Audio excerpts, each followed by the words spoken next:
Greetings, my name is Chamomile, and this is an exploration of the entire galaxy sector by sector. Today we're talking about the Tammuz Sector. For some reason, this sector is the setting for a lot of supposed adventures of R2-D2 and C-3PO. These are pretty obviously just kids' stories, impossible to say if they have any grounding in fact. Probably some of the planets referenced in the stories, like Tammuz On, are real places, but I can't find any record besides these kids' cartoons, and I have no idea what parts of them are made of. Tammuz Sector has a couple of other interesting planets lying around, though. Kadak has a single settlement which is built as a huge narrow spire, so even though its total population is only a few million people, it's still got a double-digit number of city levels like it was Terrace or something. Shola is a volcano planet where some pre-Republic mining operation dug up so much of the crust that the mantle is never more than half a mile below the surface and often directly exposed to the atmosphere. We're not totally sure what they were digging up, but there's a ton of ruins left over.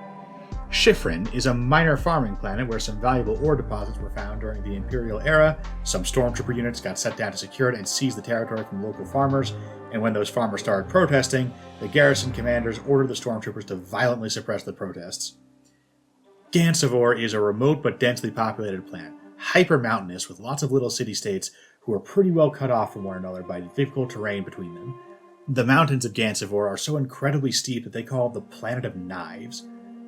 Flying between cities is pretty easy with modern technology, but millennia of mostly isolated city-states growing up separately from one another means the planet is still pretty fractious. That said, the most recent records I can find about any actual events on the planet are High Republic era. Maybe they sorted themselves out since then?